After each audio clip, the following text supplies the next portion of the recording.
Hello everyone, कैसे हैं आप सब लोग। Welcome back to ICT virtual classroom Dehradun. मैं निखिल राणा। क्लास 12th का अपना मैथ्स का टॉपिक जो है कंटिन्यूटी एंड डिफरेंशिएबिलिटी, उसको हम कंटिन्यू रखेंगे। एंड जो हमने प्रीवियस क्वेश्चंस किए थे उससे आगे क्वेश्चंस आज करेंगे। तो चलिए अपनी क्लास शुरू करते हैं। शुरू करने से पहले हमेशा की तरह थॉट ऑफ द डे लेके चलते हैं। तो आज का थॉट ऑफ द डे है बच्चों, opportunities doesn't come, it happens. इसका मतलब क्या है, छोटा सा लाइन है, ठीक है। अपॉर्चुनिटीज आपके पास आती नहीं है, ठीक है, आपको ये खुद बनानी पड़ती है, ठीक है। इट हैपेंस, आपको खुद ही अपॉर्चुनिटीज बनानी पड़ती है। अपॉर्चुनिटीज ऐसा नहीं है कि आपके पास कोई चीज खुद आएगी आपके पास या जॉब खुद आएगी। आपको उस लायक उस काबिल बनना पड़ेगा, वो अपॉर्चुनिटीज आपको ग्रैब करनी पड़ेंगी कि कोई चीज आपके पास है। और अपॉर्चुनिटीज आपको खुद बनानी पड़ती है। ऐसा नहीं है कि आपने बस सोचा और वो चीज आपको मिल गई, उसके लिए मेहनत आपको ही करनी है, ठीक है। तो ये है आज का थॉट ऑफ द डे। तो मिलेंगे, क्लास शुरू करते हैं। एंड कल मैंने आपको क्वेश्चन होमवर्क में दिया था, सेम इसी तरह का क्वेश्चन था जो इससे पहले हमने किया था। यहाँ पूछा था for what value of lambda, ठीक है, लैम्डा की कौन सी वैल्यू पे function define, for what value of lambda is the function defined by. अगर फंक्शन डिफाइंड इस तरीके से है तो कौन सी वैल्यू पे लैम्डा क्या रहेगी वैल्यू। तो किसी ने क्या तो बताओ।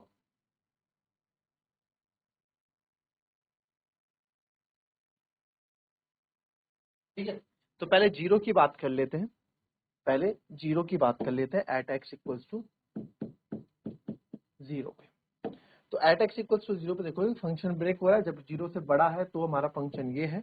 जीरो से छोटे में आप नंबर लाइन फिर से बना दो, ये जीरो है। जीरो से जब एक्स की वैल्यू जीरो से बराबर या जीरो से छोटी है तो x square minus two x function दिख रहा है। जीरो से बड़ा है तो फोर एक्स प्लस वन, यानी फंक्शन ब्रेक हो रहा है तो चेक करना पड़ेगा। तो सबसे पहले एलएचएल पे आप देखते हैं, at x equals to zero, LHL limit x tends to zero negative f x, ठीक है। तो यहाँ पे तो लिमिट फंक्शन क्या है, जीरो से कम पे function x square minus two x,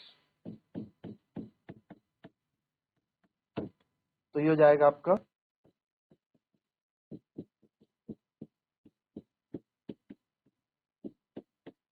तो ये जीरो माइनस जीरो, तो ये आ जाएगा जी, ठीक है। फिर बात करेंगे आरएचएल पे, ठीक है। आरएचएल पे चेक करेंगे, limit x tends to zero या x tends to zero negative zero positive,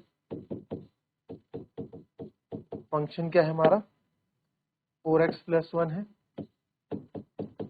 तो आप यहाँ करोगे four into zero plus one, तो ये एलएचएल सॉरी आरएचएल मेरा क्या आ गया, one.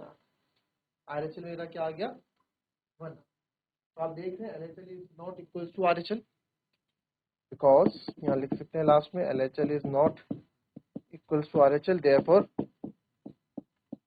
No value of no no value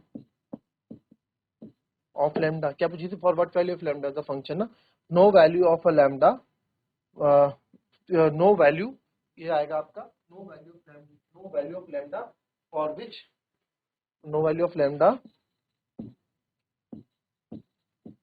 for which this function is continuous at x equals to zero. x equals to zero पे लैम्डा की कोई भी value आपकी कंटिन्यूस आपको नहीं मिलने वाली, ठीक है। ये हो गया आपका, ठीक है, ये हमारा जीरो पे हो गया, clear. Now at x equals to one पे हम चेक करेंगे, ठीक है। x इक्वल्स टू वन पे, अब वन पे आप देखिए ये आपका जीरो रहा है, ये आपका वन रहा है, ठीक है। तो जब आपकी वैल्यू x की वैल्यू जीरो या जीरो से कम है तो हमारी जब सॉरी जीरो या जीरो से कम है, ठीक है, तो हमारा फंक्शन क्या है, lambda x square minus two x है ना। अच्छा लैम्डा भी था, कोई बात नहीं, लैम्डा भी होगा तो भी वो जीरो हो जाएगा, lambda x square minus two x, ठीक है। और जब एक्स की वैल्यू आपकी जीरो से ज्यादा है तो फोर एक्स प्लस वन है, तो यानी कि वन पे भी आपका क्या होगा, फोर एक्स प्लस वन ही रहा होगा, है ना। तो आप इसमें चाहे LHL RHL, ठीक है, चाहे आप इसको, अब देखो आप यहाँ बोल सकते हो सर 1 पे ना हमारा फंक्शन क्या है, कॉन्टिन्यूस है, क्यों, क्योंकि x इस 1 पे देख रहे हैं तो 1 पे आपका फंक्शन ब्रेक नहीं हो रहा है, क्योंकि 1 के लेफ्ट राइट में एक ही है, तो आप लिख सकते हो because it is a polynomial function, और पॉलिनोमियल फंक्शन है 4x+1, तो ये क्या होगा आपका कॉन्टिन्यूस होगा।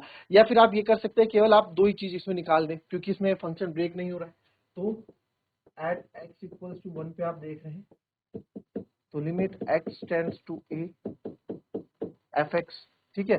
LHL RHL भी कर सकते हैं आप, इसमें LHL RHL fa निकालेंगे तो भी आपको कंटिन्यूस मिलेगा, तो limit x tends to 1, function क्या आपका 4x+1, तो आप यहाँ 4 1 प्लस 1, तो 4 और 1 कितना आ गया आपका 5 आ गया, ठीक है, ये आपका 5 आ गया। फिर fx देखेंगे, फिर आप देखेंगे fx इक्वल्स टू 4x+1, किस पे चेक कर रहे हैं सर 1 पे चेक कर रहे हैं, 4 1 प्लस 1, तो ये भी कितना आ जाएगा 5, ठीक है। मैं बोल रहा हूँ LHL RHL FA करोगे तो भी आपका आंसर सेम ही आएगा, आप ऐसे भी कर सकते हो वैसे भी कर सकते हो, दोनों तरीके से कर सकते हो। तो आप लिखेंगे because LHL is equals to, चलो LHL RHL वाला भी करके उसी से करके दिखा दूं आपको, ये देख लेना, इसको ऐसे भी कर सकते हो, ठीक है, एट x इक्वल्स 1, और अगर आपके नंबर ज्यादा नंबर का क्वेश्चन आ रखा है, 4-5 नंबर का क्वेश्चन आ रखा है, 3-4 नंबर का, तो इसमें LHL RHL करके दिखा देना, ठीक है।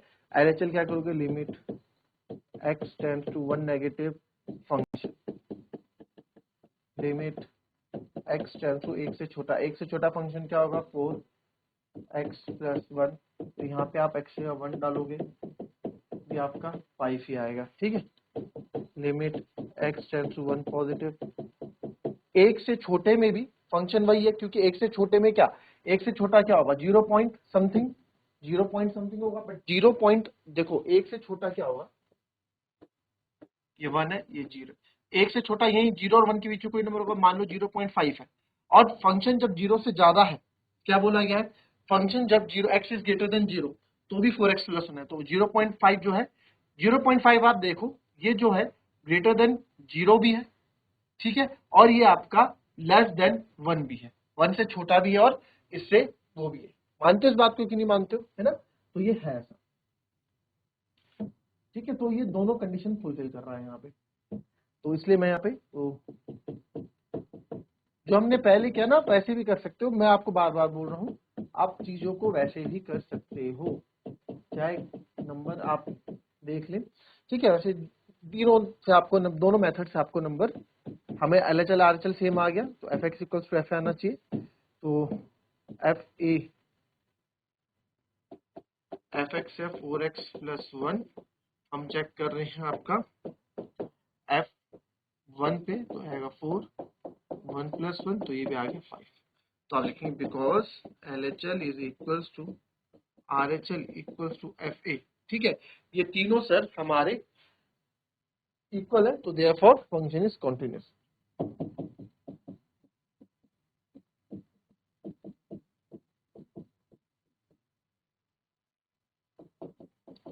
एट x इक्वल्स टू 1 पे फंक्शन क्या है कॉन्टिन्यूस, ठीक है। तो lambda for what value of lambda की कौन सी वैल्यू पे होगा, ये भी तो पूछा है ना आपसे, for what value of lambda की क्या लैम्डा होगी, तो ऑल रियल नंबर पे ना, एट x इक्वल्स टू 1 पे सारे रियल नंबर पे आपका क्या होगा, क्योंकि 1 से ज्यादा है ना, एट x इक्वल्स टू 1, 1 से ज्यादा भी हमने करके देख लिया, ठीक है, 1 से कम में भी देख लिया, सब में देख लिया, तो lambda belongs to R real number at x equals to 1, x equals to 1 पे जो लैम्डा है सारे रियल नंबर को बिलोंग करेगा, ठीक है, कॉपी कर लेंगे इसको। चलिए अब एक क्वेश्चन कराने से पहले आपको एक चीज यहाँ थोड़ा समझा दूं,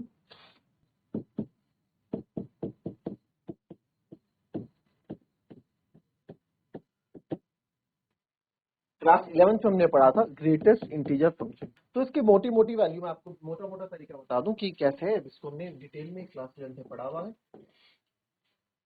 इस तरीके से इसको हम रिप्रेजेंट करते हैं। तो ग्रेटेस्ट इंटीजर फंक्शन क्या होता है हमेशा, क्या ग्रेटेस्ट इंटीजर फंक्शन क्या होता है, हमेशा उसकी छोटी वैल्यू हम लेते हैं, ठीक है, जैसे कि मैंने बोल दिया 6.5 का ग्रेटेस्ट इंटीजर फंक्शन क्या, तो आप बोलोगे सर 6 है, मतलब इससे छोटा इंटीजर कौन सा, मैंने बोल दिया 10.9 का कौन सा है, तो आप बोल रहे हो 7, छोटा वाला, मतलब -8 का क्या रहेगा, तो -8 का -9 रहेगा। ठीक है, मैंने बोल दिया 4 का क्या रहेगा, तो 4 का 4, इंटीजर का इंटीजर, मतलब छोटा वाला नंबर ही आपको लेना है, इससे छोटा। ठीक है, तो ये आपके ग्रेटेस्ट इंटीजर फंक्शन होते हैं, यानी कि जो भी आप लोगे उससे एक सब, मतलब उससे उससे छोटा वाला ना, मैक्सिमम टू -1 होगा या फिर उसका वही होगा। Clear?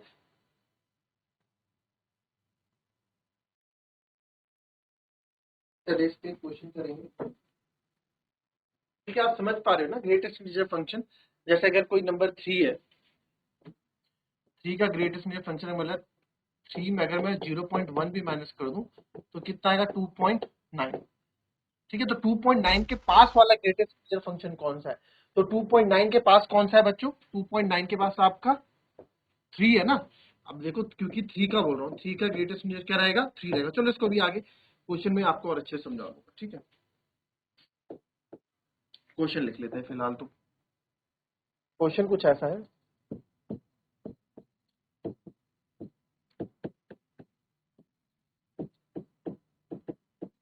show that the function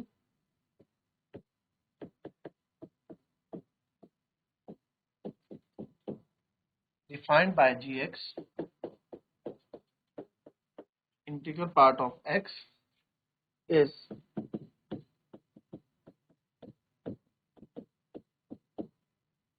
discontinuous at all integral points.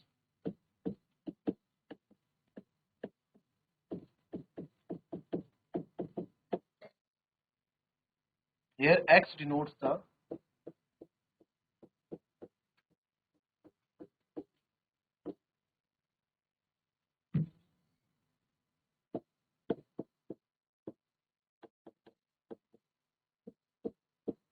greatest integer,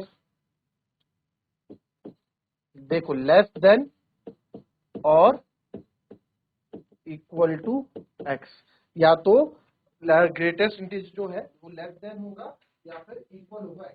ठीक है, तो वो ग्रेटेस्ट नाम इसलिए दिया गया है यहाँ पे, ग्रेटेस्ट मतलब नाम इसलिए दिया गया है कि बड़े से बड़ा वो इंटीजर जो x के पास हो, यानी x से छोटा x के बराबर, इसलिए ग्रेटेस्ट इंटीजर फंक्शन बोला गया। जरा करके देखो इसको कैसे करोगे। देखो इस क्वेश्चन को, हमारे पास जो फंक्शन है gx क्या दे रखा है, ये हमारे पास गिवन फंक्शन है। अब बोला गया शो करो discontinuous at all integral points, तो सारे इंटीग्रल पॉइंट्स में डिसकंटिन्यूअस है, तो या मैं अब सारे एक एक करके इंटीजर थोड़ा यहाँ चेक करता रहूंगा, तो मैं यहाँ एक लेट कर लेंगे, कोई भी integer A B C D F G H I J K, कुछ भी आप एक लेट कर लो। तो हम यहाँ लेट कर लेते हैं, लेट एक्स तो नहीं कर सकते, लेट के भी यानी इंटीग्रल वैल्यू, लेट के भी यानी इंटीग्रल वैल्यू, कोई भी इंटीग्रल वैल्यू है के, तो इस पे चेक करेंगे। तो सबसे पहले एलएचएल निकालते हैं, लिमिट एक्स टेंड्स टू के नेगेटिव एफ एक्स। ठीक है, इसको मैं जगह का मैं तो ऐसे कर रहा हूँ, limit x tends to, function क्या है हमारा, एक्स माइनस, देखिए x minus greatest function x. अब इसमें लिमिट जब लग जाएगी के, अच्छा अब इसमें देखो ग्रेटेस्ट इंटीजर फंक्शन क्या रहेगा, ग्रेटेस्ट इंटीजर फंक्शन आपका क्या यहाँ रहेगा, उस पर बात करते हैं। हमारे पास ये नंबर लाइन है, ठीक है, मान लो यहाँ पे कोई के मेरे पास इंटीजर है, ठीक है, लेट सपोज 3 के कोई 3 है, तो इंटीजर वैल्यू जो भी रहेगी, जो भी इंटीग्रल जो भी हमारे पास यहाँ x है, तो x में अगर ये 3.1 है, कुछ भी मान लो 3.1 है, 3 है, कुछ भी है, ग्रेटेस्ट इंटीजर फंक्शन क्या होता है, हमेशा छोटे वाला, हमेशा क्या होता है, छोटे वाला होता है ना। अगर मैं यहाँ पे 2.99 लेता हूँ, अगर मैं इसको 2.5 भी लेता हूँ, तो 2.5 से छोटे वाला हमें जो ग्रेटेस्ट इंटीजर फंक्शन होगा, मैंने क्या बोला था आपको, छोटा नंबर लेते हैं ना, बताया था अभी कि नहीं बताया था, 6.5 होगा, 6, 7.9 होगा, 7, यानी कि छोटा करते हैं, मैंने उससे एक पीछे वाला इंटीजर। तो हम अभी एक इंटीग्रल वैल्यू ली हुई है, हमने कोई सारी इंटीग्रल वैल्यू ली हुई है, तो उसको हम बिल्कुल, अगर यहाँ कोई नंबर होगा तो k-1 होगा, भाई यहाँ पे अगर k की वैल्यू होगी तो k-1 ही तो होगी k की वैल्यू, क्योंकि अगर इंटीग्रल वैल्यू तो यहाँ k-1 होगा, करेक्ट। और राइट हैंड साइड में तो ये k ही रहेगा, क्यों, अगर ये k यानी 2.5 है तो 2.5 ही रहेगा, क्यों, क्योंकि बड़ा नंबर हम लेते ही नहीं, हमेशा छोटा नंबर ग्रेटेस्ट इंटीजर फंक्शन में हम लेते हैं। तो उसी को आगे कंटिन्यू करते हुए x माइनस वो है, तो यहाँ x की जगह तो आपका यहाँ पे k आ जाएगा, ठीक है, माइनस ग्रेटेस्ट इंटीजर फंक्शन में हो जाएगा k minus 1। Greatest integer function k तो नहीं लिख सकते, तो उसको ब्रैकेट में k माइनस 1, यानी ये जो भी नंबर रहा होगा सर, ग्रेटेस्ट इंटीजर फंक्शन जो भी रहा होगा एक कम रहा होगा। तो इसको आगे सॉल्व करेंगे तो k माइनस माइनस प्लस 1, तो k से k कट गया, हमारा LHL 1 आ गया, ठीक है। फिर RHL पे बात करते हैं, limit x tends to k positive fx x tends to k positive, function क्या है x से ज्यादा, ठीक है, x से जब ज्यादा है फंक्शन आपका आगे नहीं रहेगा। x फंक्शन तो आपको हमें इसी में ही चेक करना है ना, फंक्शन से बोला है कि इसी में चेक करो, ठीक है, तो आप इसमें चेक करोगे तो x या तो आपका k आएगा, k माइनस, अब ग्रेटेस्ट इंटीजर फंक्शन यानी x यहाँ पे क्या है 0 से ज्यादा या k से हल्का सा ज्यादा, अगर हमने 3 लिया है, तो 3 से हल्का सा ज्यादा, तो 3 से या 2.5 से हल्का ज्यादा, 2.5 से हल्का ज्यादा 2.6 होगा, तो 2.6 का भी ग्रेटेस्ट इंटीजर फंक्शन क्या रहेगा 2 ही रहेगा, उस चेंज नहीं होगा। तो यहाँ पे जो x है ग्रेटेस्ट इंटीजर फंक्शन में, ये हमेशा ये वो k ही रहेगा, तो k माइनस k क्या हो जाएगा 0 हो गया। तो आप बोल सकते हैं कि LHL is not equal to RHL, जो हमने प्रूव करना था, ठीक है। तो आप लिखते हैं because LHL is not equals to RHL, therefore function is discontinuous at all integral value। सारी इंटीग्रल वैल्यू पे हमारा जो फंक्शन है वो क्या है आपका डिस्कॉन्टिन्यूअस, ठीक है, कॉपी कर लेंगे इसको।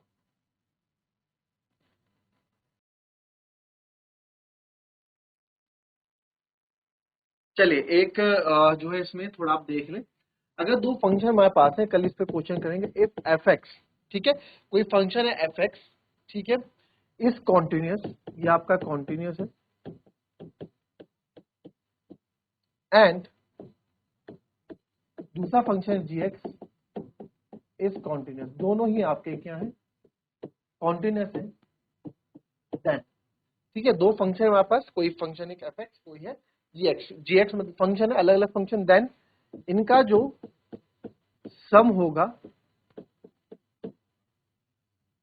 जो इनका सम होगा, इनका माइनस होगा, इनका प्रोडक्ट होगा, तीनों वो भी क्या होंगे इज ऑल्सो कॉन्टिन्यूअस, ये भी क्या होंगे कॉन्टिन्यूअस होंगे, ठीक है। और साथ ही साथ एक चीज और, इनका जो डिवीजन होगा वो भी आपका कंटिन्यूअस होगा, इज कॉन्टिन्यूअस, ठीक है, इनका डिवीजन जो होगा, दोनों फंक्शन कंटिन्यूअस है तो इनका डिवीजन भी कंटिन्यूअस होगा, ठीक है। बट इसमें कंडीशन है, इस वाले में आप लोगों को पता ही होगा, but if gx equals to 0, अगर आपका डिनोमिनेटर 0 जाता है देन फंक्शन विल डिसकंटिन्यूअस,